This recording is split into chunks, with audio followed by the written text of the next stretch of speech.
उस दिन सहीफ़ा यूनिवर्सिटी से वापस लौटी तो लाउंज में कहे गूंज रहे थे। लड़कियां सलीम को घेरे बैठी थीं।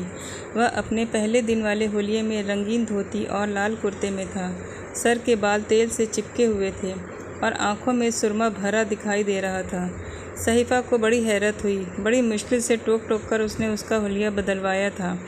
बाल धुलवा कर सुखा दिए थे और सुरमा भी आंखों से चश्मे की तरह उतरवाने में कामयाब हो गई थी, मगर उसी हुलिये ने उसे सख्त मायूस किया था। यह रहेगा वही अनपढ़ देहाती का देहाती। वह दिल ही दिल में सुलगी। उसे याद आया कि उसने एक दिन मौका पाकर उसे कितना समझाया था। देखो सलीम, ख़ुद को लतीफ़ा बनाकर सबको हंसाना कोई अच्छी बात नहीं। तुम यह समझते हो कि लोग तुमसे खुश होते हैं। नहीं, बिल्कुल नहीं। यह तुम्हारा मजाक उड़ाते हैं। अच्छा, वह आंखें फाड़ कर हैरान हुआ। मुझे तो पता ही नहीं था जी। उसका भोलापन कमाल का था। अब तो पता हो गया ना। अपना ड्रेस चेंज करो। कैसे करूं? मेरे पास तो यही रंगीन कपड़े हैं जी सारे। सलीम ने मायूसी से कहा था। चलो, पैंट शर्ट मैं ला दूंगी और पहनना भी सिखा दूंगी। वह उसके भोलेपन पे हंसी। यह हकीकत थी कि उसे उससे हमदर्दी हो चली थी, क्योंकि सिवाय हुलिया की उसमें कोई ख़राबी नहीं थी। वह उसका कमरा भी साफ़ कर देता था, नाश्ता भी बना देता था। उसकी खिदमत में या दादा की कोई कमी नहीं छोड़ता था। भला क्या मेहनती, मुखलिस और फुर्तीला था। और देखो, तुम्हें अपनी आंखें लौंडियाँ बनाने की ज़रूरत नहीं है। लड़के हो, लड़कों की तरह रहो। दादी कहती हैं सुरमा लगाने से आँखों की रोशनी बढ़ती है और सर में खूब तेल लगाने से दिमाग रोशन होता है जी, और मत मारी जाती है। वह गुस्से से बोली। अब मैं तुम्हारी आंखों में सुरमा और बालों में ढेर सारा तेल ना देखूं, समझे? यह क्या हुक्म है जी? सलीम ने पूछा। हाँ, और तुम्हें मानना पड़ेगा। उसने आंखें निकाली। अच्छा जी मैडम जी। वह फ़ौरन मान गया था। उस दिन के बाद से सलीम ने सुरमा लगाना बंद कर दिया था। उसके बाल भी तेल चमकाते टमकाते नहीं थे, मगर आज फिर उसी देहाती स्टाइल में देखकर उसे बहुत कोफ्त हुई थी। लड़कियां उसका मजाक उड़ा रही थीं। हालांकि बेवकूफ़ से बेवकूफ़ इंसान भी यह बात महसूस कर सकता था। माँ ही मज़े की चीज़ है। तुम्हारी दादी का यह पोता पहले क्यों नहीं मिलवाया? यह प्यारा नमूना है। उसकी सहेली ने उसकी आंखों में आया पानी साफ करते हुए पूछा, जो हंसते हंसते बेहाल हो गई थी। उसकी बात सुनकर सलीम ने अपने कुर्ते की जेब से रुमाल निकाला और नाक पर रखकर शर्मा गया। उसकी इस हरकत पर एक और ज़ोरदार कहकहा पड़ा था। सलीम ने जल्दी से जेब से काला चश्मा निकालकर अपनी आंखों पर लगा लिया। अरे रे रे, ये क्या क्यों कर रहे हो शहज़ादे सलीम? आपकी सुरमे से भरी हुई आंखें खेत में हल चलाते बैल की याद दिलाती हैं। चश्मा उतार दीजिए न प्लीज़। सारा की एक सहेली ने शरारत से कहा। ना जी ना, मैं शर्मीला हूँ ना जी। इतने चांद और अकेली मेरी दो आँखियाँ झेल नहीं पाएंगी, इसलिए जी चश्मा लगा रहने दें। बेवकूफ़ इंसान है ही इसी काबिल जो जी भर के इसका लोग मजाक उड़ाए। सहीफ़ा दिल ही दिल में कुर्ती धप धप करती सीढ़ियाँ चढ़ गई। लड़कियाँ पलट कर उसे देखती रह गईं। बड़ी नक चढ़ी है तुम्हारी ये कज़िन माही। माही की सहेली ने भवें चढ़ाई। न सलाम, न दुआ, न हाय, न हेलो। वाह भाई वाह, ऐसे ही मेंटल है। हम तो मुंह लगाना भी पसंद नहीं करते बन्नो बी से। माही ने गुस्से में जवाब दिया था। अरे छोड़ो यार, क्या बोरियत फैला रही हो। भाई सलीम जहांगीर बैठे हैं, इनसे करो मज़े की बातें। दूसरी सहेली ने टोका। हाँ तो शहज़ादे सलीम, कोई अनारकली मिली? कब शादी कर रहे हैं? उसी लड़की ने पलटकर सलीम को देखते हुए पूछा। जी ना, तलाश में हूँ। आपकी कोई तरह कोई मिल जाती तो पर्चा भेज देता। सलीम ने लचक कर सर हिलाने में इतना भोलेपन से कहा कि एक ज़बरदस्त कहकहा गूंजा। जाहिल हमेशा जाहिल ही रहता है, यह तो तय है। रोटी पकाते हुए वह बड़बड़ा रही थी। ठीक यही कहा है किसी ने कि कमज़र्फ एहसान करके जताता ज़रूर है। दादा खांसते हुए बोले थे। आप? वह पलटी। सलीम की जगह दादा खड़े थे। उसे धोखा हुआ था।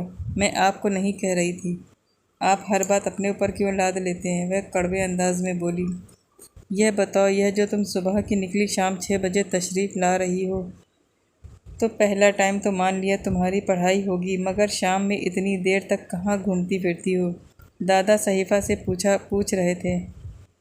यह तो मेरी वह तारीफ़ है जो आपके घर वाले करते हैं, वरना आज आपने तमीज़ के दायरे में सवाल किया है तो बता देती हूँ कि मेरा सेकंड टाइम जॉब में गुजरता है। अपना ख़र्च उठाने के लिए मैं पहले एक ऑफ़िस में टेलीफोन ऑपरेटर का काम करती थी। अब मुझे कंप्यूटर सेक्शन में भेज दिया गया है। यह यूनिवर्सिटी में मेरा आखिरी साल है, इसके बाद सर्विस ही करनी है फुल टाइम। आपको क्या पता कि मैं कैसे अपनी तालीम पूरी कर रही हूँ। कहते कहते पहली बार उस बहादुर लड़की के आंसू निकल पड़े थे। आप खाना खाएं।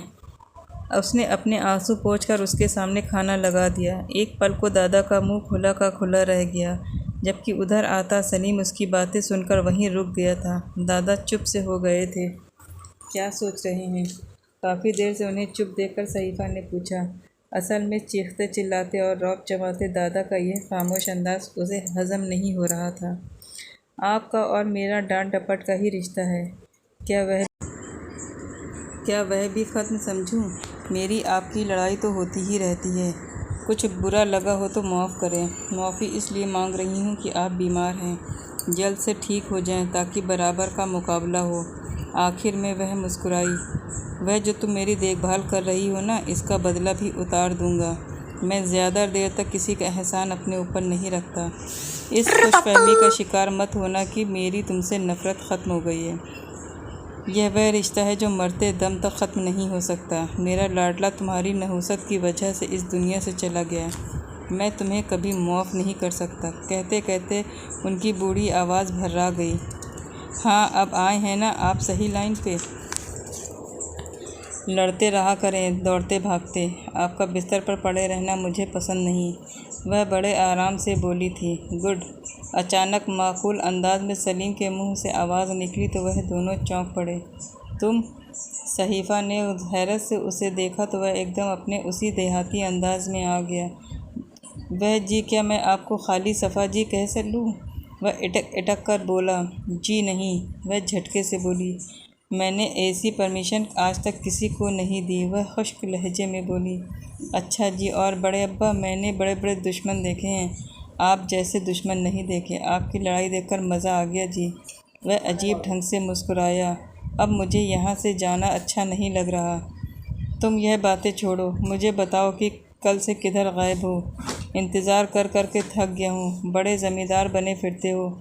एक बीमार बूढ़े का ज़रा ख्याल नहीं? दादा जो कल से भरे बैठे थे एकदम उबल पड़े। ऐसी बात नहीं है जी, मैं इस घर की जनानियों के डर से ऊपर नहीं आया। मैं गीदड़ भपकियों से नहीं डरता जी। कुछ काम था बस उसमें उलझा रहा। दिल तो इधर ही पड़ा था ना। वह सहीफ़ा की तरफ देख कर बोला जो सर झुकाए अपने काम में बिज़ी थी। घर वालों का हाल तुम देख रहे हो। मैं बीमार क्या हुआ सबने अछूत बनाकर छोड़ दिया। यहाँ ऊपर पड़ा हुआ हूँ, वरना किसी में हिम्मत नहीं थी कि मुझे नीचे आने से मना कर सके। उनका लहजा खोखलेपन की गवाही दे रहा था। बेटे कई कई दिन तक शहर से बाहर रहते हैं, पराई औलाद से क्या उम्मीद। जब तक फ़ायदा था सब आगे पीछे घूमते थे। जब से वसीयत इनके हक़ में लिखवाई है अकेला हो गया हूँ। यार कुछ दिन और रुक जाओ, जाने का नाम ना लो, तुमसे दिल लगा रहता है। फ़ातिमा बहन को फ़ोन मिलाओ, मैं उनसे बात करता हूँ। मैं अभी नहीं भेज रहा तुम्हें, दादा ने ज़िद्दी लहजे में कहा। दादी को फ़ोन की ज़रूरत नहीं है जी, आप हुक्म करें तो रुक जाता हूँ कुछ और दिन। वह उन्हें थाम कर कमरे में ले आया। खाना वह खा चुके थे। सहीफ़ा भी कुछ देर बाद वहीं आ गई। जीता रहे बेटा, दादा ने दुआ दी। वह उन्हें लिटाकर उनकी टांगें दबाने लगा। एक बात कहूँ बड़े अब्बा, बुरा मत मानिएगा। कहो। नहीं मानूँगा बुरा। औलाद से आराम किसी किसी खुशनसीब को ही मिलती है, इसलिए अपना सब कुछ अपनी ज़िंदगी में कभी भी औलाद के नाम नहीं करना चाहिए।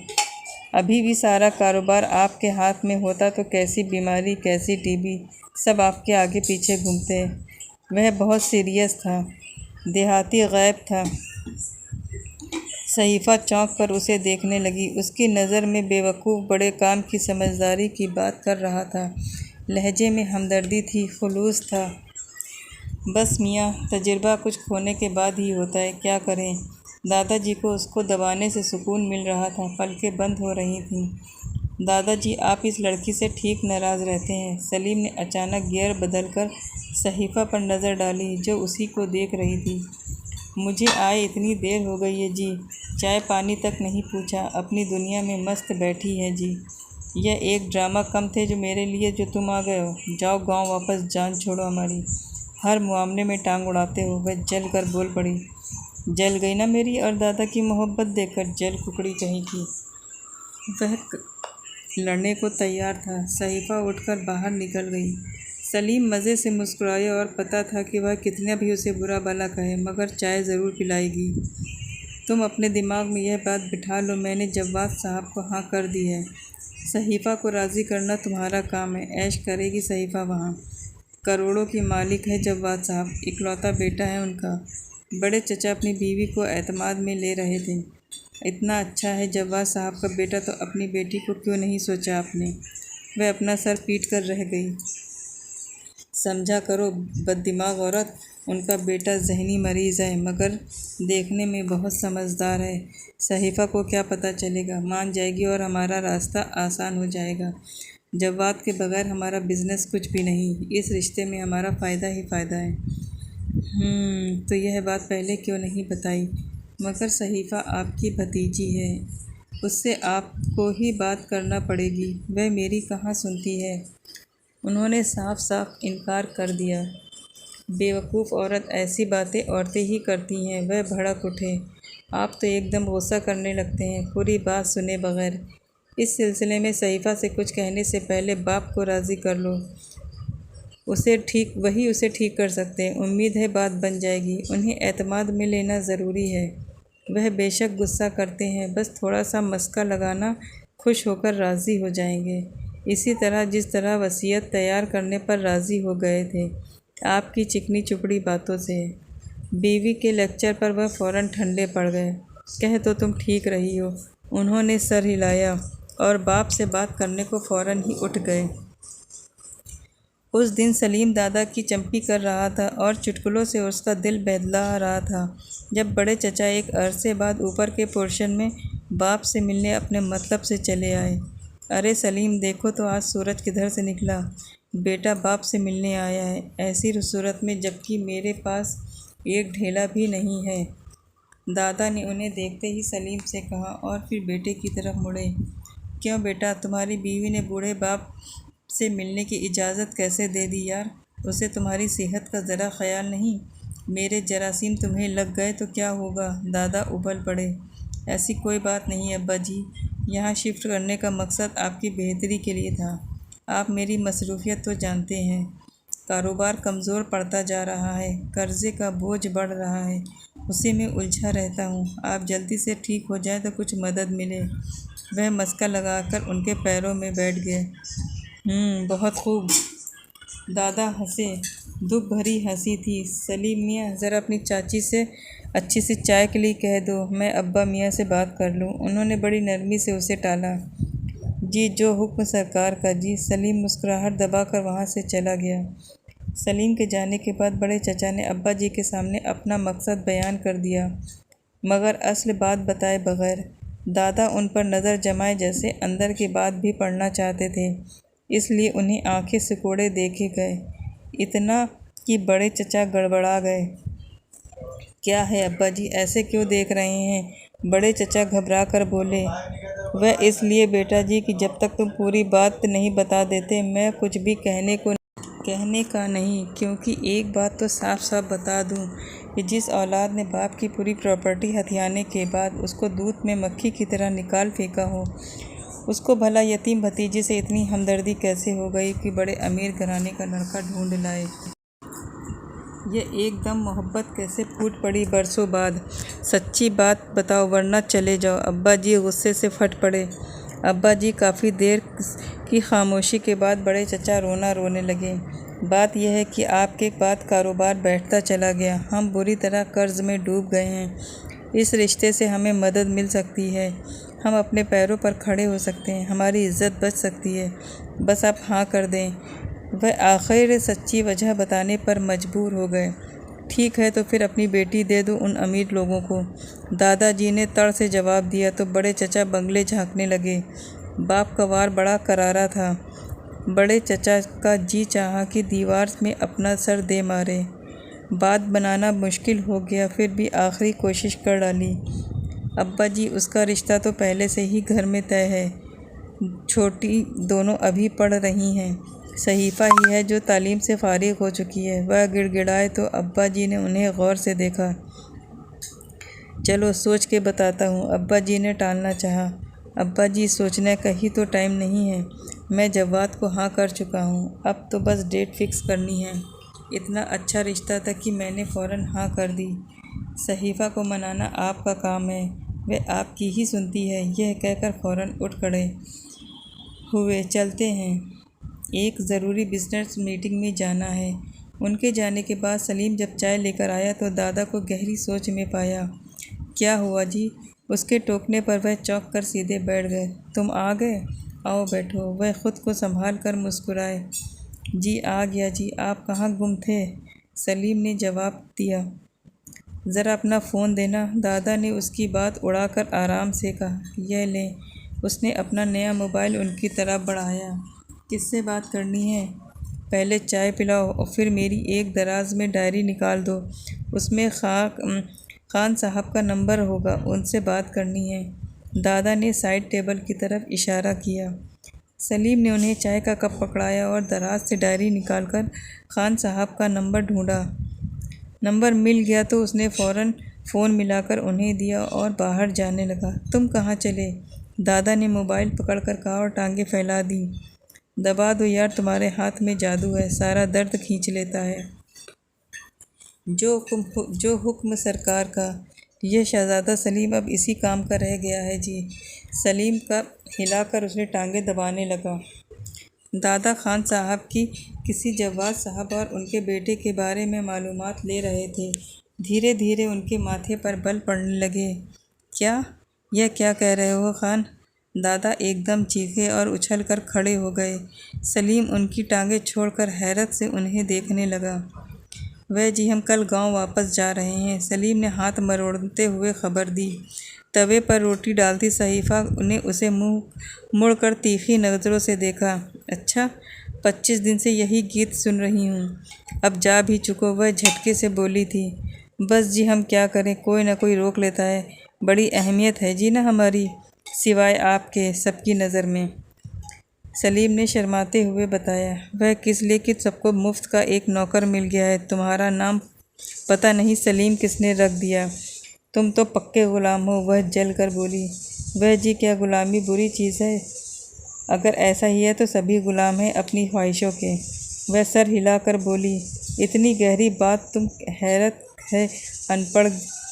वह उसी अंदाज में बड़बड़ाई। जी मैं समझा नहीं, उसने भोलेपन से जवाब दिया।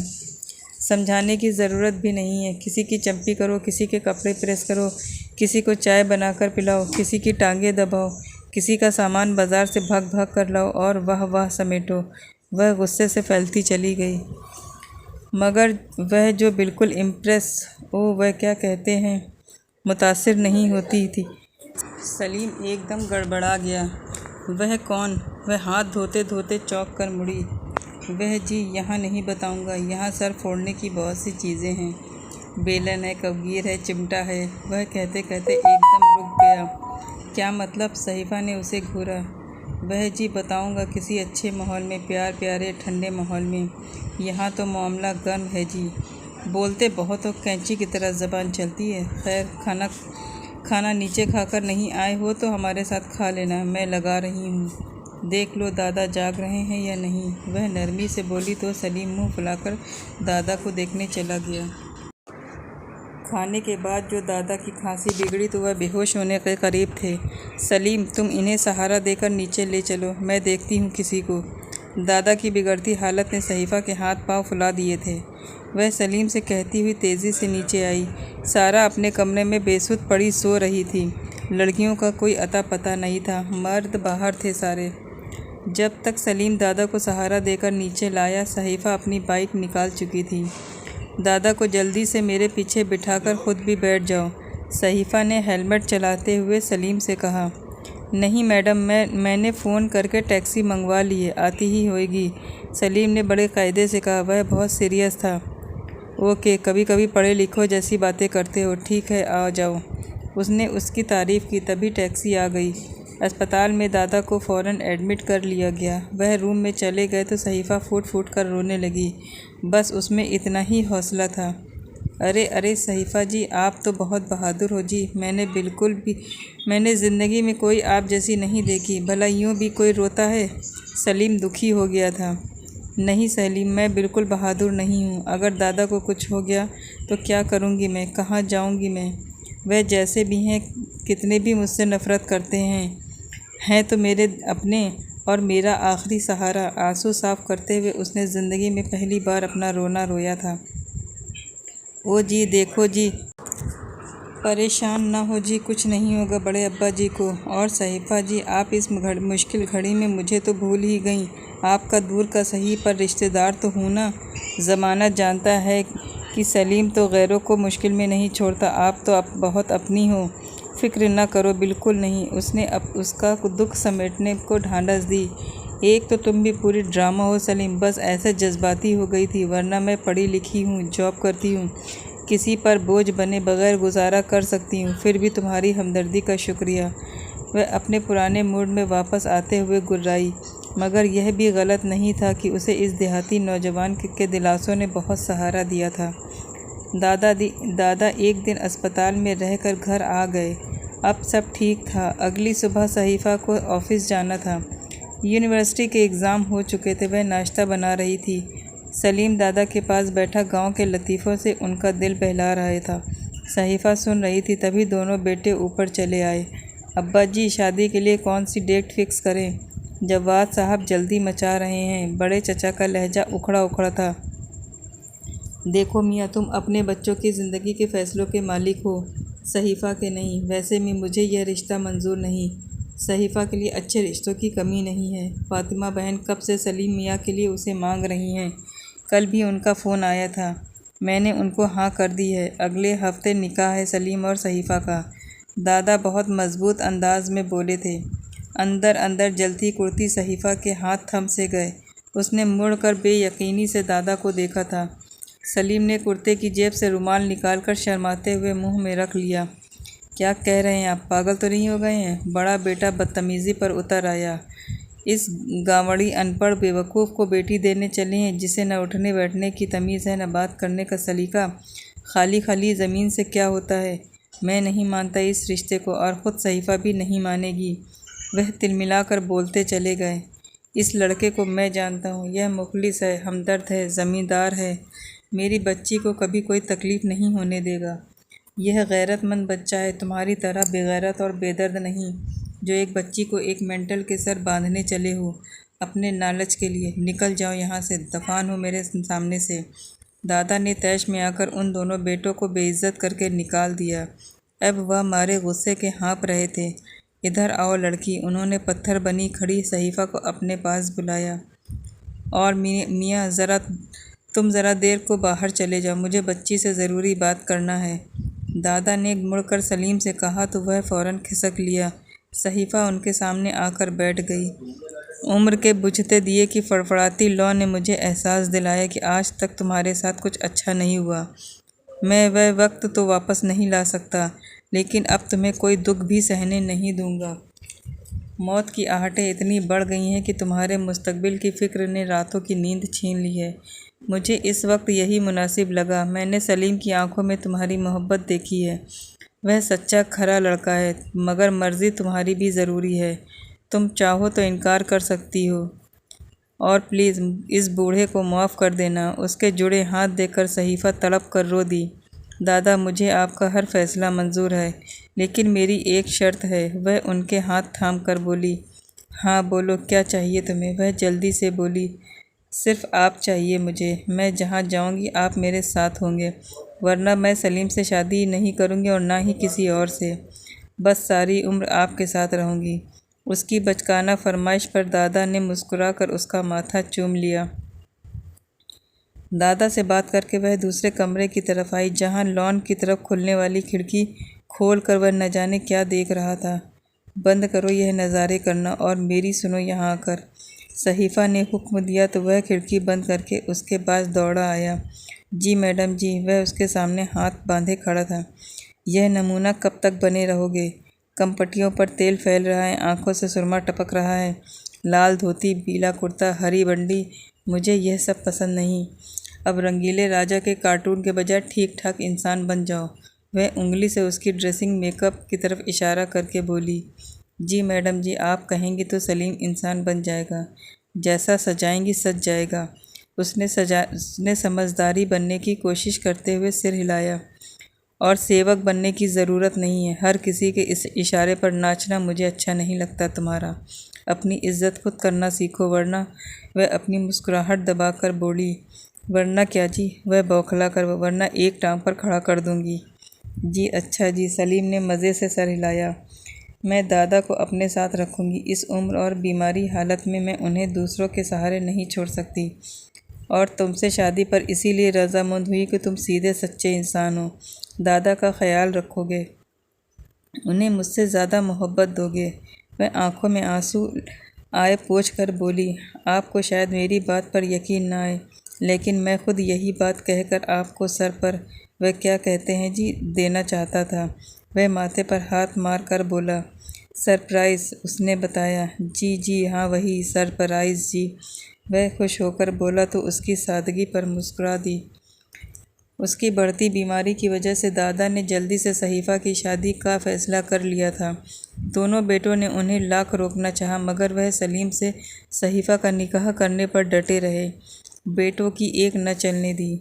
सलीम रिश्ता तय होते ही जा चुका था। फ़ातिमा दादी सहीफ़ा से रोज़ फ़ोन पर बात करती थी, उसकी तारीफ़ करती थी, दुआएं देती थी। इतना प्यार होता था उनकी आवाज़ में कि वह तरसी हुई लड़की खुश हो जाती थी। सलीम भी उससे बात करने में पीछे नहीं रहता था। कल ही उसने कहा था, वह जी एक गुजारिश है आपसे, मान लेंगी तो बड़ी खुशी होगी जी मुझे। बोलो, वह आराम से बोली थी। वह जी जब से आपको देखा है, रोज़ी रोटी के चक्कर में धक्के खाते देखा और घर वालों का ख़राब सलूक देखा, सहन करते देखा है। अब तो आपका घर और लोग भी बदल जाएंगे तो देखना कि प्यार क्या होता है। मैं चाहता हूँ कि अब आप नौकरी छोड़ें और नौकरों पर हुक्म चलाएं जी। नौकर भी इंसान होते हैं सलीम, हुक्म चलाना और काम लेना अलग अलग चीज़ें हैं। सबसे पहले इंसान को इंसान समझना चाहिए। मैं क्या हुक्म चलाऊंगी, लेकिन तुम्हारी ख्वाहिश पर जॉब ज़रूर छोड़ दूंगी। हम दोनों दादा समेत घर के बड़ों का ख़ास ख्याल रखेंगे। जी ठीक है जी, आप बहुत अच्छी हैं जी, आपने इस नमूने को कबूल कर लिया। आप जितनी प्यारी हैं, आपका दिल भी उतना ही प्यारा है। उसकी सादा सी बात पर उसका दिल धड़का। मुस्कुराते हुए कॉल काट दी। देखने वालों ने देखा था कि गांव से कैसी शानदार बारात आई थी। लोगों ने दांतों में उंगलियां दबा ली थीं। इस नकचढ़ी का जोड़ देहाती नमूने के साथ ही सजेगा, है ही इसी काबिल। सारी अकड़ निकल जाएगी जब गांव में चक्की चूल्हा करेगी, ढोर डंगरों में ज़िंदगी गुजारेगी। यह उसकी कज़िन्स थी जो उसका मजाक उड़ा रही थीं। जब से सलीम के साथ उसका रिश्ता तय पाया था, इसी तरह की बातें और जुमलेबाजी हो रही थी। रिवायती बंगड़ी से छलांग लगाकर सलीम अपने रंग बिरंगे लिबास में उतरा तो लड़कियां चिल्लाईं, अरे यह कौन है? यही तो है वह नमूना जिससे बी बन्नों का निकाह हो रहा है। दूसरी लड़की ने बताया। वाह भाई वाह, मज़ा आ गया। एक और लड़की ने मजाक उड़ाया। सलीम के पीछे क्रीम कलर की शेरवानी पहने, गुलाबी पगड़ी लगाए, सेहरा ऊपर उठाए दूल्हा बना जो नौजवान नीचे उतरा, वह इतना शानदार और खूबसूरत था कि सारी लड़कियों के दिल धड़क उठे। ओह, यह है दूल्हा। सबकी आंखें फट गईं, कहो पर ब्रेक लग गए। दादा के दोनों बेटे और उनकी बीवियां हाथ मलकर रह गईं। 2 कौड़ी की सहीफ़ा बड़ी खुशकिस्मत निकली थी उनकी नज़र में। निकाह के बाद जब सहीफ़ा ने झुका हुआ सर ऊपर की ओर पलकें उठाई तो पास बैठे दूल्हा को देखकर हैरान रह गई। यह तुम हो सलीम? सहीफ़ा ने होंठ फड़फड़ाए। No madam, I am inspector intelligence Afiq Ahmad Khan. दूल्हा बड़े सोबर अंदाज में अंग्रेज़ी में बोला था। क्या? सहीफ़ा का दिल ज़ोर से धड़का। सॉरी मैडम सहीफ़ा, मुझे मजबूरन सलीम का रूप धारना पड़ना था। वह मुस्कुराया। इससे फ़ायदा यह हुआ कि दुनिया समझ में आ गई। आप इस घर में जुल्म होते देखा, आपको नफ़रतें सहते देखा तो आप पर तरस आया। फिर यह तरस कब मोहब्बत में बदल गया मुझे पता ही नहीं चला। वह बता रहा था और सहीफ़ा की धड़कनें बढ़ रही थीं। तो आपका नाम सलीम नहीं अफ़ीक है? वह धीरे से मुस्कुराई। जी सहीफ़ा जी, हमारा काम इनका नाम। सलीम तो मारा गया ना जी। करीब से आवाज़ आई तो सहीफ़ा ने असली सलीम को देखा। उसका चेहरा ज़रूर अफ़ीक से मिलता था मगर आवाज़ हल्की थी, स्टाइल वही था। आप कमाल की कॉपी हैं सलीम की। धीरे से उसने तारीफ़ की। भाई जी बड़े कलाकार हैं जी, यहाँ चोर पकड़ने और भेस में और ख़ुद चोरी हो गए। क्या मतलब? वह हैरान हुई। यह ठीक कह रहा है। मैं आपके शहर में एक मुजरिम की तलाश में आया था, पक्का देहाती बनकर। इस बेचारे को कुछ पता न था। खैर जो हुआ अच्छा ही हुआ, आप मुझे मिल गई। अब आपको कोई शिकायत तो नहीं है मुझसे? अफ़ीक ने इतने प्यार से उसे देखा कि वह शर्मा कर सर झुका गई। धीरे से कहा, नहीं। अब मेरा क्या होगा जी? सलीम रूठे अंदाज में उन्हें उठता देखकर बड़बड़ाया। तुम्हारी होने वाली दुल्हन गांव में मौजूद है ज़मींदार जी। अफ़ीक ने सलीम का कंधा थपका और सहीफ़ा से बोला, चलो दादा के पास चलते हैं, जहेज़ में वे हमारे साथ जाएंगे। वाह भाई जी, आप बड़े वह हो जी। सलीम ने नारा लगाया तो सहीफ़ा की हंसी छूट गई। कलाकार कहो। कुछ हसद भरी निगाहें वह खुश नसीब हसीन मिलन देख कर जल भुन गईं। दादा अपने कमरे में उनके साथ जाने को तैयार बैठे थे। होठों पर बड़ी शानदार सी और जानदार सी मुस्कुराहट थी। दोस्तों, आपको ये कहानी कैसी लगी? कमेंट बॉक्स में कमेंट करके ज़रूर बताएं। अगर आपको मेरी कहानी पसंद आई हो तो मेरी वीडियो को लाइक करें और हमारे चैनल पे अगर नए हों तो मेरे चैनल को सब्सक्राइब करके बेल आइकन को ज़रूर प्रेस करें ताकि मेरी आने वाली नई वीडियो की नोटिफिकेशन आपको सबसे पहले मिले। Thank you.